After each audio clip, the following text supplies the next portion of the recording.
Coming up, we take a look at how a local clinic aimed to educate Weber State students about the importance of recycling. Then, we will see what some of your Weber State Wildcats learned in a journalism conference across the country. Is it basketball season yet? The countdown begins.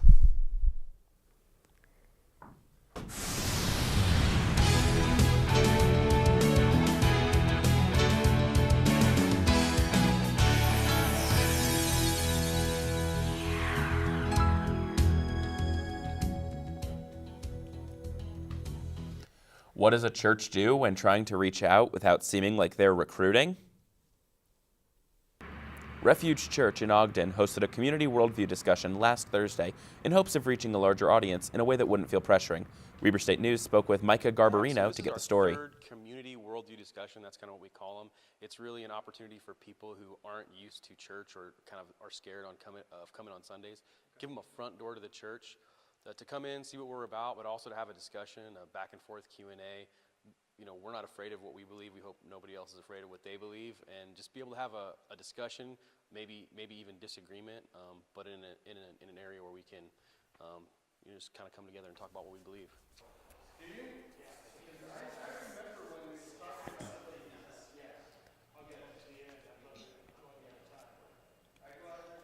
No matter your religion or lack thereof, Refuge Church wants you to know that their doors are open for free and engaging discussions about life and elements outside of religion. The key to success lies in discovering and using tools you already possess.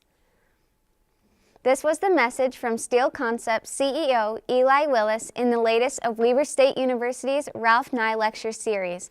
Willis's lecture focused on building a culture of success and using that culture to then become a better professional. As they develop themselves personally, reading, studying, constant learning, learning to interact with people, developing key relationships, all of that will benefit them and help them to become who they need to become or want to become.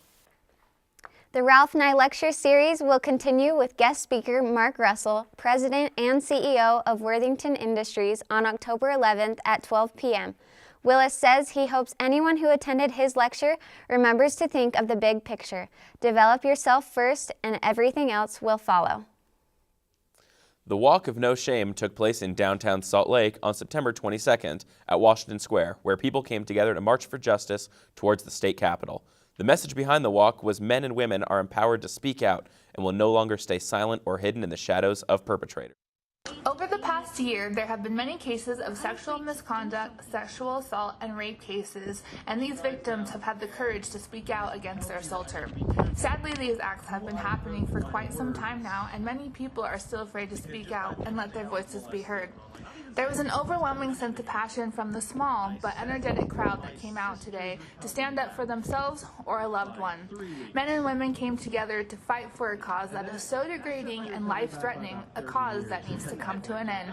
I spoke with Rachel Jensen, director of the Slut Walk. Press release about some sexual assaults on campus and publicly stated that if women stop dressing like sluts, we would stop getting raped. So that kind of spawned a lot of survivors standing up and kind of reclaiming the word, saying we're survivors. It had nothing to do with what we were wearing, so we wanted to stomp out victim blaming collectively as like a global community. So since 2011, there's been a yearly slut walk, and I guess here we are. Alan Williams was one of the keynote speakers at the Slut Walk. Williams spoke out earlier this month at Kingsbury Hall for a TEDx special on his coping techniques to overcome sexual assault, which for him was humor. Williams understands that using humor in this type of situation is not for everybody, but for him, it was the best way he knew how. In the spirit of preventing a future like the dystopian Fahrenheit 451, Weber State University and other national libraries participated in Banned Book Week. Last week, Weber State University participated in a national week-long event that celebrated the freedom to read. Banned Books Week is an annual event celebrating the freedom to read. It highlights the value of free and open access to information. What we're promoting more so here at Weber State is the freedom to read and the freedom to access information. And so we just want to make everyone aware here on campus and in the campus community that we are an open access resource for information for students and the campus community. Weber State participated in this event in conjunction with the American Library Association. The university did express that they are a more academic-focused library, and in that case, they might not even have some of the books that are being banned or challenged elsewhere available to their students. We're hoping to inform and educate students. Part of that was the lawn signs, so we explained what censorship is, explaining the banning of books, and the removal of those books and the impact it potentially could have for researchers and an everyday reader. So just kind of an awareness and a reminder that everyone has a freedom to this information, and that's kind of our message that we're trying to get across. To learn more about events at Weber State University, visit weber.edu/calendars. Are you actually helping a homeless person by offering them food or money? The homeless issue may be growing more problematic in Utah, and is giving the homeless food and money actually helping the problem? Utah residers and homeless shelter employees say no. People who think by giving to the homeless free food, those kinds of things, actually are not helping the problem. Feeding homeless people and giving them items of clothing just kind of makes them come back for more. The people who really truly want help and want to get out of homelessness typically seek shelters. To prevent the homeless issue from continuing to grow so rapidly, we might need to reevaluate the way we are approaching the issue and help in a less immediate and more longer-lasting way. To better address the issue of homelessness, it may be time to reevaluate how solutions are implemented and find ways to help in a less immediate, longer-lasting way. With the fall semester underway, members of the Weber State University newspaper got a first-hand learning opportunity. 2 Weber State students, both members of the Signpost, had an opportunity to go to Baltimore, Maryland the last weekend to attend the Society of Professional Journalism's National Conference. The students attended workshops and seminars aimed at improving their current skills and giving them new ones just in case a situation could arise at Weber State. We sat in a news panel with writers who wrote about mass shootings that had happened around the country. There were a writer that had covered Columbine and a writer that had covered Newtown. And they talked about how they had to be on the scene right after the shootings, and just how important, it made me realize how important journalism can be, and how it can affect a community and stay with people for years after an event. The Signpost also hopes to send members to next year's national conference in San Antonio. Wildcat athletics are in full swing. Many sports got underway last month, including the softball team, who plays a series of scrimmages in the fall to prepare for the spring season. Fall ball is here. The Weber State University Wildcats softball team took the field on September 28th for a matchup against the University of Utah. I thought that we really battled well. We made some critical mistakes at the end, but I felt like we played with them, and they came through with a couple of 2-out RBIs. The game might not have counted in the standings, but to Wildcats head coach Mary Kay Amicone, the game meant everything in preparation for the upcoming season. Build the confidence. We can play with anyone, but obviously we're not playing with full steam because we've got some injuries. Thought our pitchers did a good job to keep us in it. The 2019 squad will include 6 freshmen: Peyton Hergert, Caitlin Whiting, Faith Ho, Lauren Ho, Mikkel Quizitone, and Brooke Moe will all join the Wildcats. They're passionate. They're great players. Great addition to our program. A 9th-inning rally for Weber State came up short as they fell to the Utes 7-5. But for Amicone, she is looking toward the future. We can learn from things that we can control, like that last inning. We practice it all the time.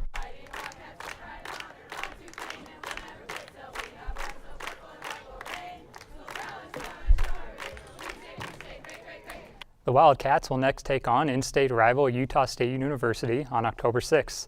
3 more fall matchups will follow, and the official season begins in February. The Weber State University women's volleyball team took on Eastern Washington last Saturday and dominated the game in 3 sets. The Cats are now 3-1 in Big Sky Conference play with a tough game ahead against the current leaders, Idaho State. The Cats continued to look strong throughout the game. Rylan Roberts and Ashley Power, both sophomores, delivered an impressive performance with an ace each.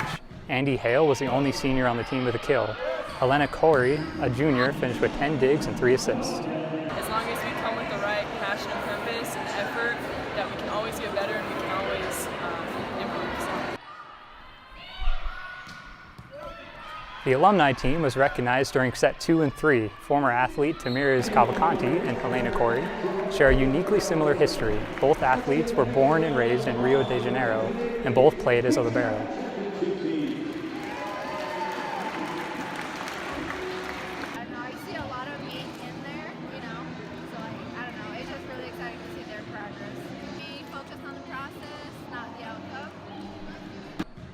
The Weber State Wildcats take on #1 Idaho State University on October 2nd, followed by a home game against Northern Colorado University this Saturday. Come out and support the Cats. On September 24th, the Weber State University men's basketball team held its 2018-19 season media day at the D Event Center. Excitement, athleticism, and improvement were words that surrounded the basketball event. A core of veterans that have played NCAA minutes will anchor the team with the help of 6 incoming freshmen. I really like the mix that we have. The freshmen, it's one of the best classes we've had as far as recruiting incoming freshmen. So a lot of those freshmen are going to play and be a big part of it, and I'm excited. The team will play fast both on makes and misses and push the tempo hard. Defensively, the team will pick up full court and get in the passing lanes, hopefully causing turnovers with pressure. Good. I'm excited about the new guys we have coming in. I feel like we're really close. I feel like since I've been here, this is the closest team that we've had. I'm just excited to get going. I'm really excited, about where I'm at, about where the team's at. We put in a lot of work this summer together, and it's going to be a special year.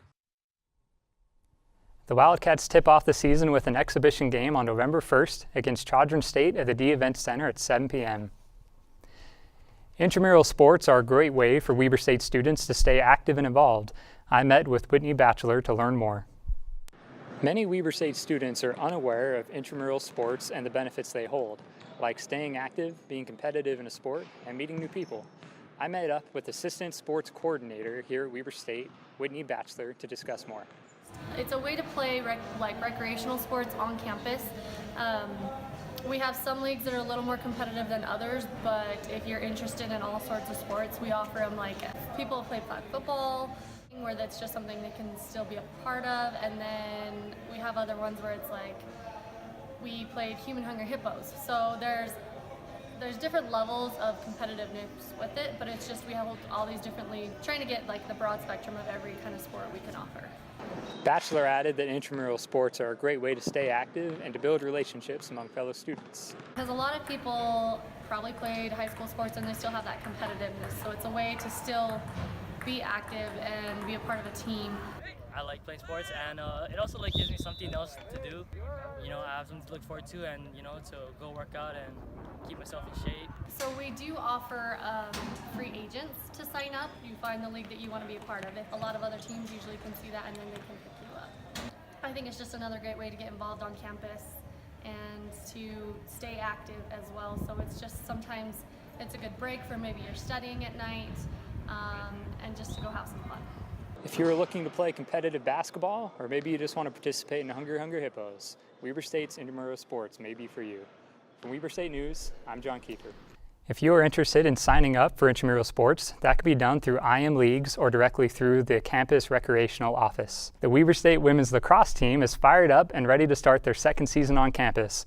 Our reporter, Joffrey Pleasant, was on the scene for the first game of the 2018 season.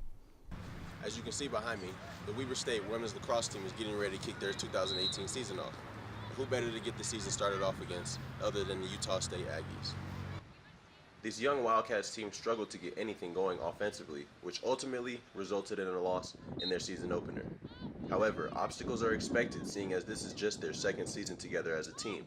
I spoke with Captain Kate Bolos on how she feels about the season finally getting started after a long off-season.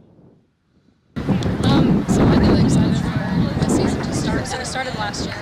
That was our brand new first time. Weber State looks to show their resilience on the road next week as they head to Montana for a 2-day tournament, followed by games against Boise State, Utah, and Utah Valley. Now, winning on the road is no easy task, and Bolos explains what her and her team need to do to come out on top in these next few games. We're doing a really good job of keeping as soon as we start, we're doing a very good job of seeing, where our weak spots are and adjust accordingly. And I think right now the biggest thing is that we need to run and play more wall ball so that we can. For more information on these Wildcats, check them out on Facebook at Weber State Women's Lacrosse. Reporting for the Weber State University News, I'm Jaffe Pleasant. Thank you, Jaffe. Come out and support our Wildcats. This season is surely going to be an exciting one. Fix-It Clinic held an event on August 27th at the Weber State University Shepherd Union Building and helped fix and coach anyone who brought in something they wanted to use again free of charge. At the Fix-It program, they take items that were once broken and might have been thrown away and see if they can fix them. It also helps the item to continue to use and save their money from buying something new. Harrison, is there anything in your life that you need fixed? Unfortunately, I don't think we have time for everything I need fixed. Thanks everyone for tuning in to Weber State News. We'll see you next time.